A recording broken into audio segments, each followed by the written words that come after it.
Thank you and welcome our viewers to our program tonight. My name is John Kaniaru and welcome to our program John Kaniaru Live. This is a courtesy of Mamboleo Media. You can follow Mamboleo Media on Facebook, YouTube, and TikTok. Today we are revisiting the Raila Odinga demise, and out of it we'll be remembering Raila Odinga. I have my guest tonight, and is Dennis Kosgei. Dennis is the one who runs Mamboleo Media, and he is in Kenya, but formerly from diaspora, and so he's well conversant with what is going on in Kenya. Myself, John Kaniaru, I'm reporting from our studio in London, and welcome to the program. I take this opportunity first to remember Raila Odinga and to send my condolences to the family and the entire Republic of Kenya as we mourn a giant.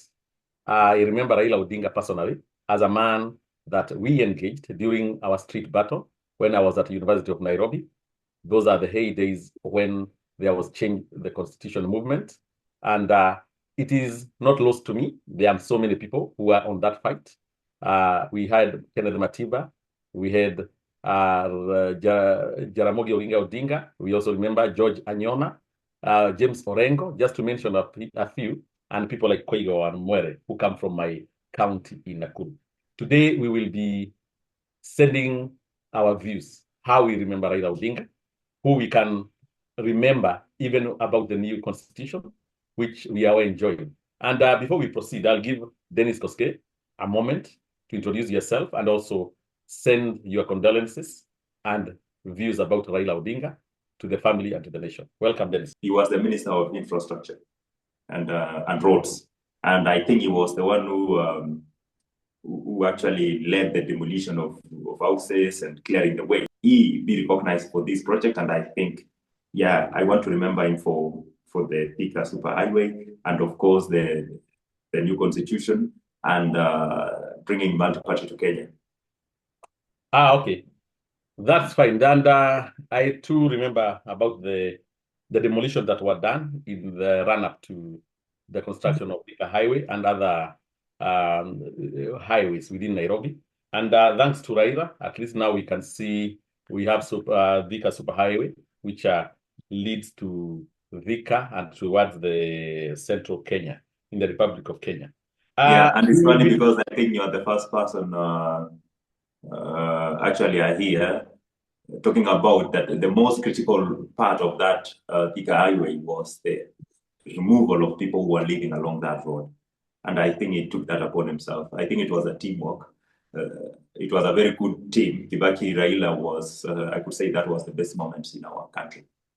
Yeah, I think what normally happens when you have a decisive politician like Raila Odinga, we would tend to see what his intention were long after, because I think even the people who lives along the highway, their property value shot up because of the construction of the road. So as much as we had some people whose businesses were destroyed, and I think the general value and economic importance of Thika Highway has been very, very instrumental in the growth of the Nairobi and its environment. Yeah, now, definitely. Dennis, we have Raila, who was a superpower in the Kenyan politics. He has done handshake from Moi, he has done with Kibaki, he has done with Uhuru, and obviously towards the tail end, he did with Ruto. We can't ignore the fact that Raila was instrumental. And actually, we can see in his grave, people are still streaming in. Today, we had Kalonzo Musyoka, and I'm assuming people will come both locally and internationally. What do you think will be his impact, even now that he's gone to the Kenyan politics? I think it's so weird because when Raila died, that's the moment that we realized that there's a hole that will never be filled in the Kenyan politics. We had this enigma, this person who all the time have solutions to almost every kind of problems that we faced in our country. And I think Raila, if there is something that I will remember Raila for a very long time, I think he's a very forgiving person. Because us being young, and in most times we've not really been on the same side with Raila politically. But with time now, everybody kind of realizes that there was a reason why he came for these handshakes. So the handshake with Kibaki was undisputed. It was necessary. The police could not maintain the people anymore, and the military were even beginning to get involved. And there was a possibility that we could see anarchy from that point henceforth. And some of the handshakes actually have destroyed his legacy and his chances and his shots on the presidency, like the handshake that he did with Ruto. Unless he knew he wasn't going to make to 2027, I think that was a very damaging handshake for Raila to do, because first of all, he was looking a very energetic group, the Gen Z outside, who are not very happy with that. But in his own wisdom, he realized, and he explained it, that what is the most important thing in this country is that we solve one problem at a time. And he said, we still have a lion, but the lion no longer have the teeth. Most people are not ready yet to understand what Raila's departure in Kenya's politics will mean for the nation. First of all, we don't have like a strong united opposition to counter the government. And Raila, despite the fact that he has never really been in government, he has been very influential. Either he poses as a very strong opposition leader to the government, or he does handshake with the current government and push these governments towards somehow the correct direction, or the directions that he thinks the country should go towards. Okay, actually, one of my observations is that Raila has united the nation when he died more than even when he was alive. And I think people have taken time to reflect. Personally, through the information that has come out of Raila, how he has played his politics, his intention, I have come to know Raila now. He has died more than when he was alive. And I must say, there are some elections that I didn't vote for Raila, but I have come to reflect and realize the giant that we had, that we never appreciated. But given Raila has acted as a political fire brigade, when the country is just about to burn, Raila was stepping in and coming down. What do you think? Do we have such kind of a person who can step up, speak, and the country calm down? Because the last thing that we want is our nation one day to go in flames. And Raila, I think he was so conscious to the fact that sometimes he was acting as Saitoti said, one in Kasarani, whatever they call Kisirani, that there comes a time where the interest of a man is not more greater than that of a nation. And Raila lived Saitoti's word, not once, not twice, not thrice. What's your comment about that? I don't want bullets in my back, and but I think it's good for us also to be candid with these things. I don't see a charismatic leader that can match Raila Odinga now. I think the person who was quite close to Raila Odinga in terms of electrifying the crowds and making people to listen to him and follow him was our president. And I think somehow, maybe because he's the president and he has to deal with the things which are more complex we can't comprehend, but that light seems to dim. There is no politician today that will call Kenyans to come to the street and like even 100 people show up. We don't have that person. If Kenyans are on the street, Raila could just show up and ask everyone to go home, and people will go home. In his last week, actually, there was a moment that it happened that Raila Odinga and the president and the Minister of Interior found themselves in the same event. Yeah, Fibia CEO, during the burial of Fibia CEO. And Raila spoke in her words, although, of course, he had his way of saying things, to tell the police not to shoot, don't shoot to maim, don't shoot to kill, arrest that person and take to the prison. In the presence of the CS Interior, in the presence of the president, who were the originators of those words. And at that point, I realized that Raila is way beyond what most of us think.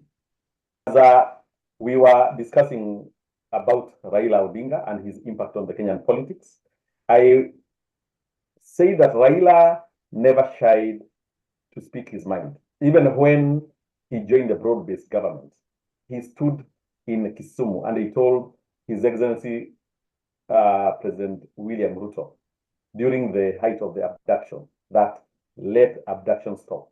And I think though he was collaborating, working with government, he never got compromised in terms of speaking his mind. And I think that is one area that we can respect Raila Odinga. One other issue that we'll discuss this evening, Dennis. We know Raila, obviously, after the Gen Z uprising 2 years ago, he joined the broad-based government. And there has been obviously different views why he went there. He has explained himself that he wanted to save the country from burning. What do you think will be the state of broad-based government without Raila Odinga? It's hard to say, really, John. It's I think it's a very complicated thing because the broad-based government, there were two minds coming together. Nobody is really guiding this broad-based government. It was actually a handshake between the president and Raila Odinga, and Raila Odinga not being here. I think we will very soon, sooner or later, we will start seeing some cracks within the broad-based government itself. The people who are in will remain in, but the people who are outside will start making more noise. I'm seeing probably someone like Babu Wino not coming in to join the broad-based government, or not even, he has never said anything in support of the current president. I'm seeing ODM itself trying to kick out members who are deviant, and that creates deeper cracks in the party because Oburu Odinga currently is the acting chairman of ODM, but I think ODM is bigger, way bigger than what he can handle, and more complex as a party than Oburu Odinga can handle. The only person who could maybe, Junaid Mohammed said that Raila is the only person he knows who can carry water and fire at the same time. He knows when to calm things down and when to light things up. And I don't see the broad-based government actually becoming something in 2027. That's a bit pessimistic on my side, but I don't think it's going to hold. I think from what we have witnessed after Raila Odinga departure is it is creating some fault line. First, within the Orange Democratic Movement, because Raila was able to unite ODM from Coast, Western, and in Nyanza region. And we are yet to see the bond, the political bond of an individual that will be able to put these people together. As you can see within the ODM, we have an axis of Secretary General Sifuna, who seems to explain very clearly that the broad-based arrangement is up to 2027. But you have seen Chairman of ODM, Wanga, also suggesting that this arrangement goes beyond 2027. Yeah. Who, according to you, is giving actually the mind of Raila Odinga? None of the above, because definitely, if Raila wanted something to be known, that thing would be public. It didn't. And if you've seen like Raila's politics are not like very secrecy, you'd always know what he's about to do, and people around him could predict what he's going to do. And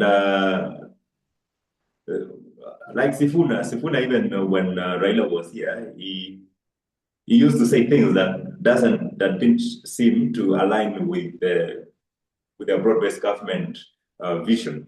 And I heard at some point even Senator Gerard Gay telling him that he's going to be kicked out of ODM, which leaves the question, who actually is in control of ODM as of now? So if you find that person, if you know that person, you might say, yeah, that person can speak the mind of Raila, but will will people follow? Because that's the question actually. Will we get a charismatic leader who is able to unite ODM and bring ODM as a whole to support the incumbent in 2027? I think Which one of the biggest challenge that probably we foresee with ODM is the axis of the young upcoming politician in the like of Babu Owino, Sifuna. yeah, Obviously, the axis of the broad-based experts. That is Wandai, yeah, the finance minister, Badi, and obviously Oparanya and the rest. Because yeah, when those who are in government, the ministers or the CS, are speaking, they want to perpetuate the broad-based beyond 2027. But when you listen to the young generation, by speaking, like Safuna, and by action, like Babu Owino, there seems to be a generational rift which needs to be mended. Otherwise, we'll have an internal implosion. What is your view? yeah. I think with time anyway, another king will rise. A king will rise definitely from the Nyanza region. So we don't know who yet. And I'm saying Nyanza region because I don't think like Sifuna will definitely come out of uh, what he is now to go beyond what he's capable of doing now. I want to believe that that is his peak, but somebody, somebody will rise. Someone will rise somehow. That person could be Bako. We know it could be someone we don't know. It's definitely not Badi, because as I say, Nyanza region has a history, and that history, it's kind of something linked to Raila family, much so. And even before that, Tom Mboya, I think, kind of set up the base for what Kenyan politics could be uh, without without the big boys that we are used to, especially from the Kenyatta family or from the Jaramogi Odinga family, because that was the first person who came from, we could say, who came from not linked directly to any powers, but was charismatic enough and could have pulled a lot of Kenyans to his side. But as of now, I think what we need to do is just sit and see, because there is a power struggle within ODM already. I think you've seen what Orengo and other people are saying, which doesn't seem to align with everybody's vision. The guide of ODM, the father of ODM has gone, and ODM, of course, the children will fight for the inheritance. But the ODM is not going to be as strong as it was before. And from this point, people will start taking advantage of the situation. I think the current day government will try to put people to UDA, especially the people who are in government already. Maybe they would try to keep Mbadi, especially, and other people. Okay, and one most interesting thing that came from the acting ODM chairman, Raburu Odinga, is that in his interview with the, and I think is in the Nation TV, he said categorically, ODM will either be in government or will form the next government. And given that their bare minimum, irreducible minimum they have put at the price tag at deputy president or president, what do you think that statement it has? What kind of implication would this have on Mount Kenya, given that currently we have His Excellency Kithure Kindiki, professor, coming from that Yeah. region.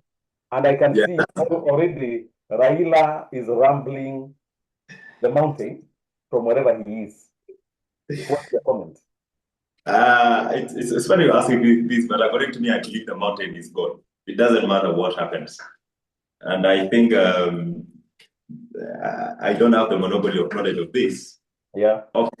And a lot of people within the government probably are planning on winning 2027 without the Mount Kenya vote.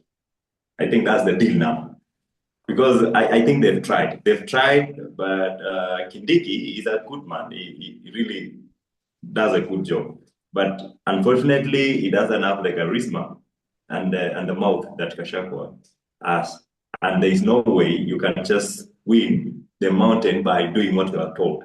Uh, and when Oburu Odinga say that, sometimes maybe it's something that has been agreed already. I don't see.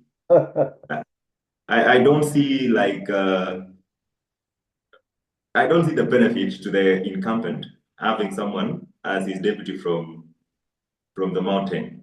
What impact will it make anyway? But if he gets a deputy from Western region and keep Joe Mbadi and Obaranya close, that's their chance. Those are the mathematics that can work. But I think one thing, Dennis, that we have to uh, look at politically, because you yeah, are in Kenya and we are Kenyans, is that if you look at the politics where Honorable His Excellency Gachagua, former Deputy President, and His Excellency William Ruto differed, Gachagua has taken the gospel that Mount Kenya has been pushed away by the current regime, and any imagination that down the line into the run up to the 2027 that Professor Kindiki, the president, will also be pushed away. Will that not solidifying mountain once and for all away from the reach of President William Ruto? Yeah. Do you know how many cabinet secretaries are in Kikuyu? Cabinet secretaries are in government now. I don't know, but I know couple of them. Actually, it's the same number as the Kalenjins. Kikuyus have 5 CSS. Okay. Currently. The Kalenjins have the same.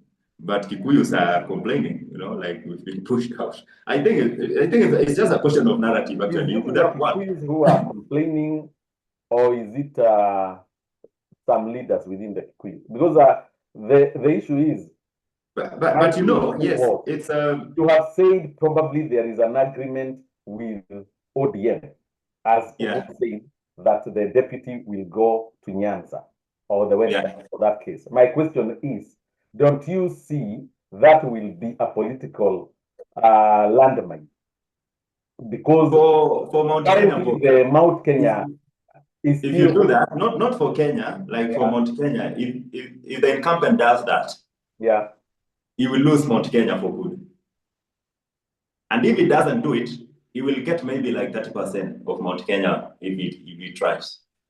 And maybe Nyanza will be 50-50. But if he ignores Mount Kenya completely and let them do what they want, one of the and keep Kindiki maybe as CS interior and keep DP to Raila's camp, that's a better chance for him to win the 2027 election. Because I don't think the dynamic within the United Democratic Alliance Party, some people who the pundits have been saying they have been waiting in the sidelines. We have Honorable Musalia Mudavadi, who seems to be patiently waiting. And we have the ODM claiming the stake for the deputy. And obviously we have Professor Kindiki. Don't you see that arithmetic will become very complicated to whoever will be, or rather the president who will be choosing his deputy comes 2027? It's a question of numbers. It's a question of numbers. Like, do you know, like, people have been saying this, that most people in UDA preferred Kindiki as president's running mate. But the president, being a politician, knew the influence that Gachagua has. And Gachagua is a very strong mobilizer, way stronger than Kindiki. And the question was to win election, not to have a good working relationship or to perform or to do anything.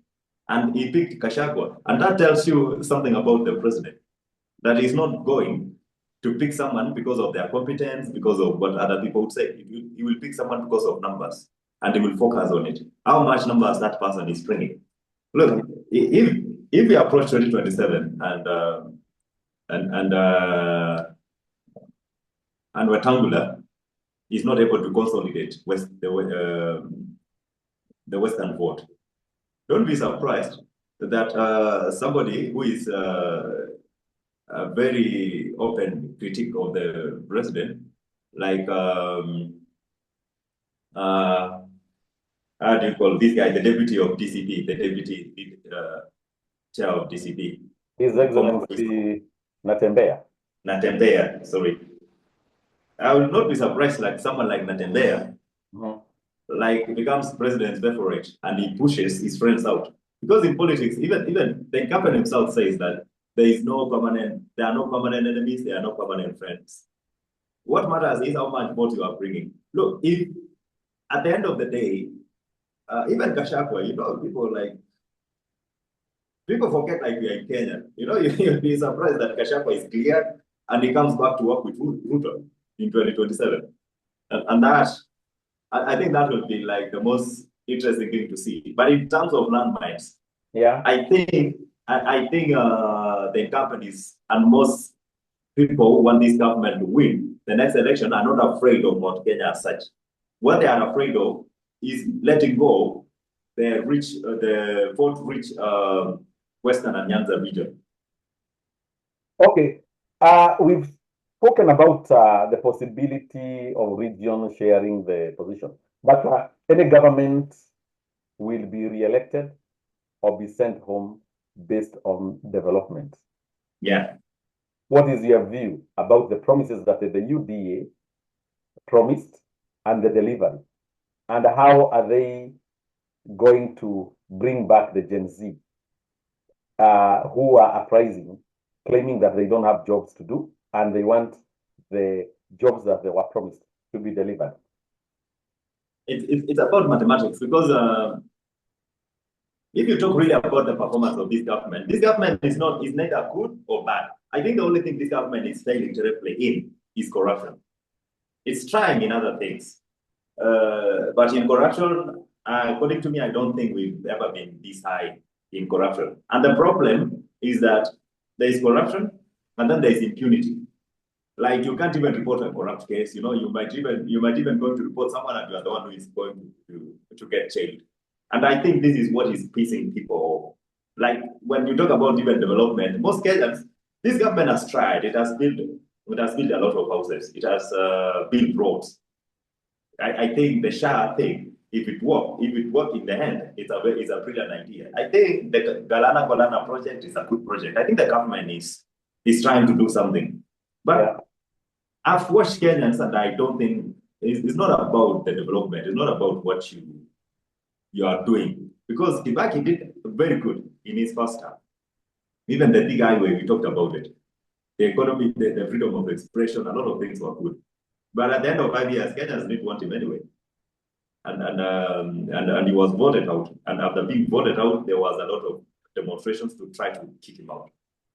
So at the end of the day, it's not, I think we are not looking at a very calculative or logical constituent when we are looking at Kenyan voters. There will be a wave, and that wave, depending on how the politician writes it, that politician will win. And they capitalize on waves. And all the elections that I have assisted myself, that I've taken part of, starting with the one that Uhuru and Ruto took power. That was kind of a wave, and it was radical at that time because they were facing criminal charges. And then the second election, anyway, they tried, but we know that there were issues in that election. But Kenyans at the end of 5 years, they don't want to, in most cases. It doesn't matter what you do. Just finding a way to balance your mathematics, maybe do what Samia is doing in Tanzania, get elected. And it's not based on how much work you've done or where is the development. Because currently, Kenya's economy is not that bad compared to most countries around us. But Kenyans don't appreciate it. There is something also I want to invoke here, if you allow me, the finance bill that brought us to the brink of collapse. Yeah. What was bad about it? Like really, what was really bad about it that Kenyans were so pissed of it? That thing. I think without acting as an expert, probably the involvement and explaining of what was within the finance bill. Probably the public participation wasn't good enough because some of the things that came out after it was rejected, they didn't seem too bad. However, if you sit in parliament, you do a kangaroo public participation, whereby you are doing to tick the box, not really to influence people, then you expect that kind of reaction. However, whether it was bad, there are some complaint that it has been implemented in silent, the same finance bill, but that is for the political commentators to talk about. But it was, look, John, what we are going through right now is worse than what that finance bill would have given us. Because that finance bill was still proposing anyway, the housing levy, it was still proposing increasing SHA to a percentage of your salary, which actually, there's nothing bad with it. Like, and you know, like, it was, for me, I've had time to go back to it. Yeah. And the more I look at it, I realized actually it wasn't so bad of a bill. But the fact that it was forced down the throats of Kenyans, and maybe Kenyans had other stories actually. And there are other politicians like Jalango was saying that, in the past that he hoped that he had taken time to understand it and that finance bill was good. But people were saying, no, they want to tax the diapers, they want to tax sanitary towels. Yes, sanitary towels were going to be taxed, but the imported ones. Not like local imported ones. I think we have to bring this one to an end. Thank you very much for definitely, I understand. Coming to John Kaniaru Live. And our viewers, that's the end of our program. This program was brought to you by Mamboleo Media. You can visit them on Facebook, YouTube, and TikTok. Until we meet again, bye-bye from London. Thank you.